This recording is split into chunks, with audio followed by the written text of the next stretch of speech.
Senin 6 Januari hingga Rabu 8 Januari 2020 bertempat di Gedung ACLC KPK, 5 orang Dewan Pengawas KPK yaitu Tumpak Hatorangan Panggabean, Artijo Alkostar, Albertina Ho, Syamsuddin Haris, dan Harjono mengikuti induksi atau masa orientasi selama 3 hari. Selama 3 hari tersebut, para Dewan Pengawas diberikan pengenalan mengenai struktur organisasi KPK hingga tugas masing-masing unit secara rinci. Di hari pertama, kelima Dewan Pengawas diberikan pemahaman mengenai kode etik pegawai KPK yang tertuang dalam Peraturan Komisi Pemberantasan Korupsi Nomor 7 Tahun 2013. Sedangkan di hari kedua, kelimanya diberikan pengetahuan terkait fungsi dan manajemen kinerja setiap unit di KPK. Kemudian pada hari terakhir masa induksi, kelima Dewan Pengawas mengikuti sesi dari Kediputian Penindakan di mana memberikan pemahaman secara mendalam bagaimana sistem kerja pada bidang penindakan secara rinci. Rabu 8 Januari 2020, Komisi Pemberantasan Korupsi menetapkan 6 orang tersangka dari kegiatan tangkap tangan di Sidoarjo, Jawa Timur terkait dengan dugaan suap pengadaan proyek infrastruktur di Kabupaten Sidoarjo. 6 orang tersangka tersebut berasal dari penyelenggara negara di Kabupaten Sidoarjo dan juga dari pihak swasta. KPK menetapkan 4 orang sebagai tersangka yang diduga sebagai penerima, yaitu SFI, Bupati Sidoarjo 2010-2015 dan 2016-2021, SST, Kepala Dinas Pekerjaan Umum Bina Marga dan Sumber Daya Air Kabupaten Sidoarjo, JTE, pejabat membuat komitmen Dinas Pekerjaan Umum, Bina Marga dan Sumber Daya Air Kabupaten Sidoarjo, dan SSA, Kepala Bagian Unit Layanan Pengadaan. Sementara 2 pihak swasta ditetapkan sebagai tersangka yaitu IGR dan TSM yang diduga sebagai pemberi. Kamis 9 Januari 2020, Komisi Pemberantasan Korupsi menggelar kegiatan tangkap tangan di Jakarta, Depok, dan Banyumas diduga terkait dengan penetapan anggota DPR terpilih 2019-2024. KPK mengamankan 8 orang dalam kegiatan tangkap tangan tersebut yang salah satunya adalah Komisioner Komisi Pemilihan Umum. Dari 8 orang yang diamankan, KPK menetapkan 4 orang sebagai tersangka, yaitu WSE, Komisioner Komisi Pemilihan Umum, ATF, mantan anggota Badan Pengawas Pemilu atau orang kepercayaan WSE, HAR, politikus PDIP, dan SAE dari swasta. Tersangka WSE dan ATF disangkakan sebagai penerima, 2 tersangka lain yaitu HAR dan SAE disangkakan sebagai pemberi.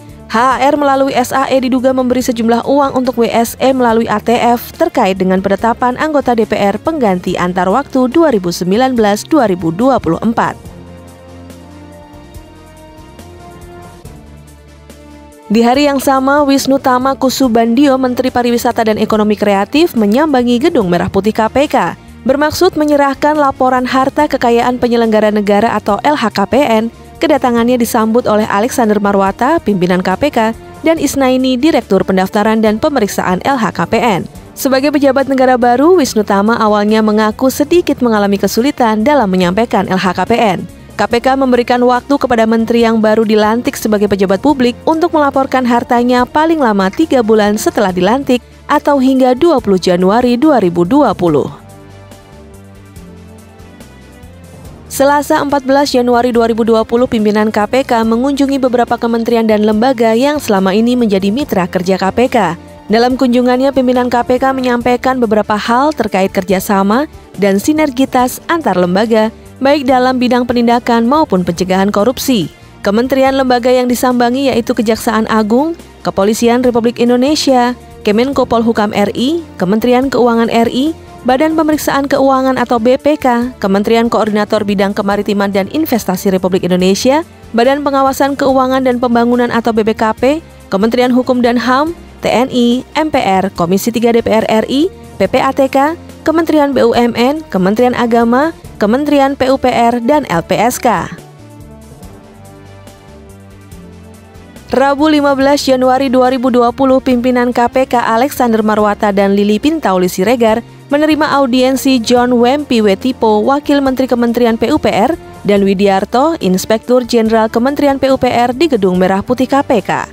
Dalam pertemuan tersebut, Wamen ingin mendiskusikan strategi pencegahan penyimpangan atau fraud pengadaan barang dan jasa di lingkungan Kementerian PUPR sehingga bisa bersinergi dengan KPK dalam hal pencegahan korupsi. Dari pertemuan tersebut disimpulkan 9 usulan pencegahan korupsi yaitu reorganisasi ULP dan Pokja PBJ, perkuatan SDM atau remunerasi penegakan kode etik, perbaikan mekanisme penyusunan HPS, pembinaan penyedia jasa, pemeriksaan hasil pekerjaan yang melibatkan BPKP, risk management di UNOR, Balai dan Satker, pembentukan unit kepatuhan internal, membentuk inspektorat bidang investigasi dan penguatan kapasitas auditor, continuous monitoring atas perangkat pencegahan fraud PBJ. Selain itu terdapat pula kegiatan monitoring rencana aksi pencegahan korupsi di 3 UNOR atau unit organisasi, yaitu Bina Marga, Bina Konstruksi dan BPIW, dan e-katalog sektoral di sektor infrastruktur Kementerian PUPR.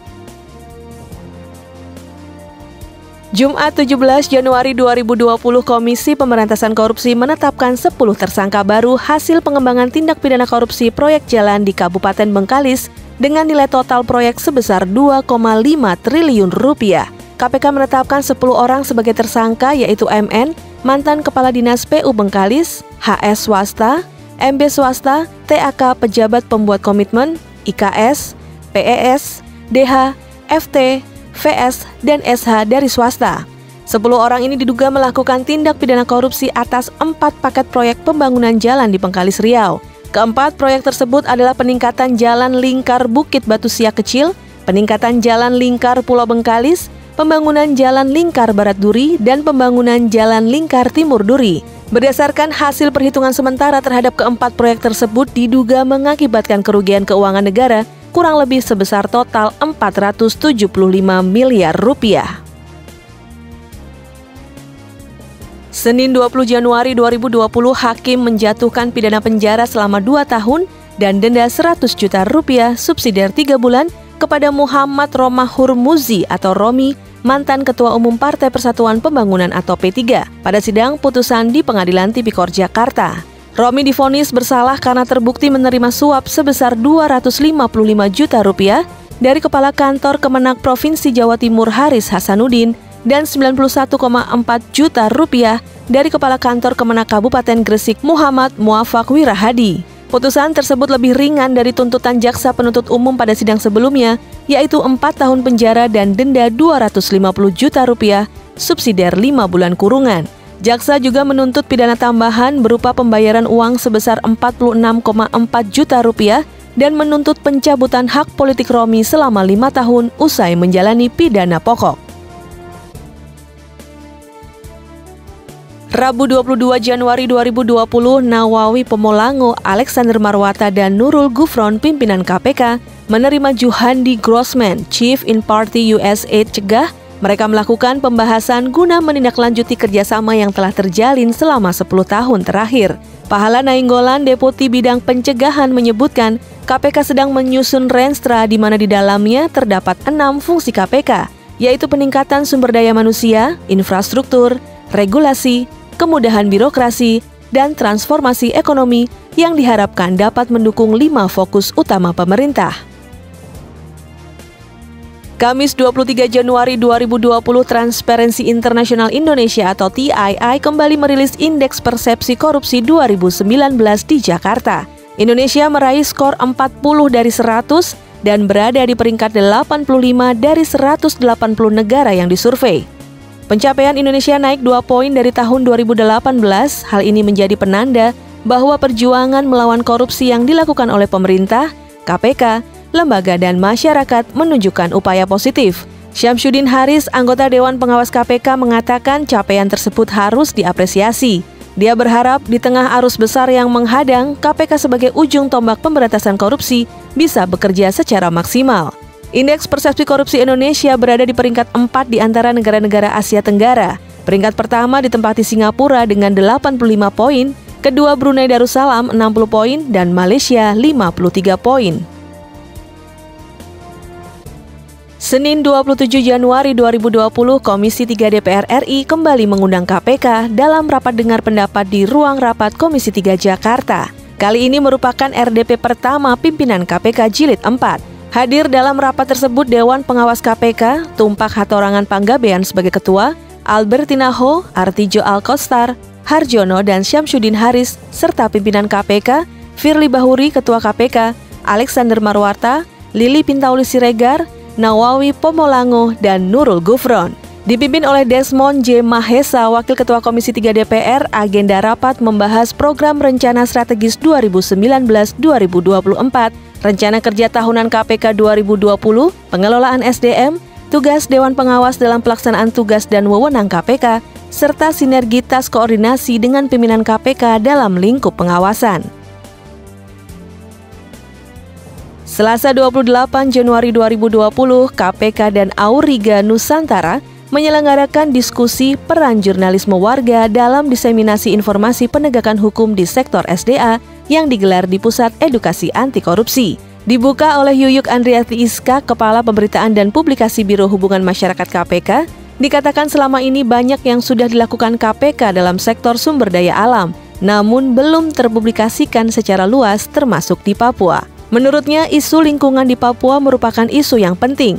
Karena itu KPK setuju atas inisiatif kolaborasi dan partisipasi masyarakat agar informasi tersebut bisa menyebar luas. Menghadirkan narasumber Franky Samperente, Pusaka, dan Aryo Wisanggeni, selain mendorong aksi kolaborasi dalam penyebaran informasi seputar isu penegakan hukum di sektor sumber daya alam di Papua, diskusi ini juga membahas upaya penyelamatan sumber daya alam yang juga berdampak pada perlindungan hak masyarakat adat di Papua. Kamis 30 Januari 2020, Komisi Pemberantasan Korupsi menetapkan 14 anggota DPRD Sumatera Utara sebagai tersangka dalam dugaan tindak pidana korupsi terkait dengan pelaksanaan fungsi dan kewenangan anggota DPRD periode 2019-2014 dan atau 2014-2019. 14 tersangka tersebut adalah SH, RPH, N, MA, IB, AHH, SHI, RN, R, M, LS, JS, JD, dan IDE. Para anggota DPRD ini menyusul 50 rekannya yang sudah ditetapkan KPK sebagai tersangka untuk dugaan perkara yang sama. Para wakil rakyat ini diduga menerima hadiah atau janji dari Gubernur Sumatera Utara Gatot Pujinugroho terkait dengan penolakan penggunaan hak interpelasi, persetujuan, dan pengesahan anggaran di Provinsi Sumatera Utara.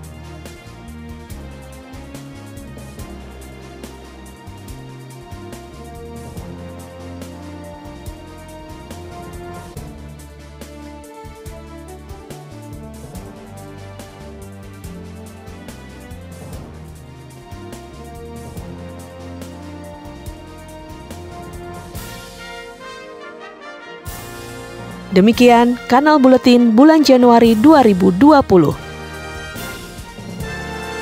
Salam anti korupsi.